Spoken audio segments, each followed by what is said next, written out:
If you're looking for a definition of the good life, then this would be pretty close. A trip to the very top of the world. It's a long haul from Australia, 14,000 kilometres. Firstly, to the Norwegian capital Oslo, and then another 3.5 hours further north to the island of Spitsbergen. And that's where our Arctic exploration begins. You know something? This is going to be the adventure of a lifetime.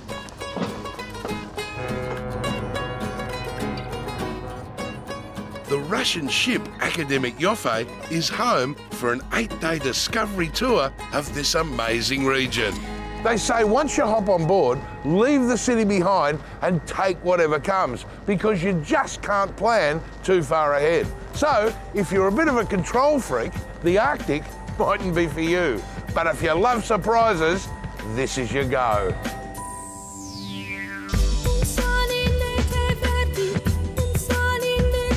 The Yoffe is very effective at crashing through ice, but it can only go so far.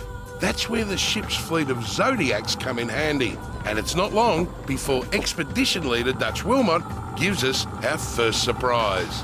We can't get over how close we can get to everything. It's like they've seen it all before. They don't care.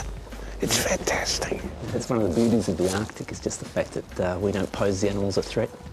So they're fairly relaxed and they let us get quite close. But appearances are deceiving. Dutch says the bearded seal always keeps an eye out for its biggest threat. Because a polar bear could be coming up that bit of ice and just grab her right off. So the go is the seal wasn't that concerned with us. He's just concerned for himself. Yeah, probably because the yellow makes you not look like a polar bear, Coxy, so... I've been called everything else. Seeing Arctic wildlife up close is one thing, but the scenery's not bad either. Mate, if that is not out of a movie set, I'll go hooey. That does not look real. Doesn't get better than that, Coxy. The mountains of the sun. You can see it, you see a movie already. An Arctic tour is a photographer's dream. You'd have to leave the lens cap on to muck this up. And in the true sense of Arctic adventurers, there are some places where probably no one has ventured before. So we're explorers. We could name this bay. We could, Coxy, you and I. Well, I was thinking more me, Cox's Bay, like my own bay in the Arctic. But don't worry, we'll call this Cox's Bay and then we'll find one for you. All right, mate, you got a deal there. You got a deal. Ripper Cox's Bay, that's got a ring to it. While the Arctic is about as remote as it gets, there are some small communities, like Ny-Ålesund. This was originally a coal mining town, but after a few accidents and deaths, they closed the coal mine, decided it wasn't safe to run. Yep. Now it's a science station. Tour guide Lynn says it's the perfect spot to get your land legs. Come on, Lynn, is this the northernmost town in the Arctic? This is the northernmost community in the Arctic, yes, most definitely. Now, there doesn't seem to be a lot going on, but it's got its own post office. It's got its own post office, it's got the northernmost gift shop, and it's got the northernmost pub in the world, too. Yeah, and I bet you it goes off on a Saturday night. It's also home to the northernmost steam train, and it's where the bird of the sun, the Arctic tern, stops off during its amazing 70,000 kilometre annual migration between the Antarctic and the Arctic. Boy, wouldn't you love the frequent flyer points?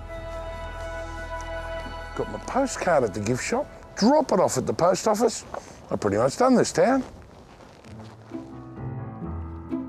An Arctic postcard is good, but let's be honest, everyone wants to see a real polar bear. You do have to remind yourself, though, it's not a zoo, so they don't just turn up on demand, and they are very, very dangerous. This is about as close as I want to get to a polar bear. Why? Have a look at the size of those prints. They belong to an animal which weighs up to 500 kilograms, and we're right on his trail in our Zodiacs. But you're going to have to join us next week to see if we can find him. Now, if you'd like to follow my Arctic trails, simply call Peregrine or check out their website. On offer are 8, 11 and 14-day voyages to Spitsbergen next June, July and August. Prices include accom and food, and remember, pack your thermals.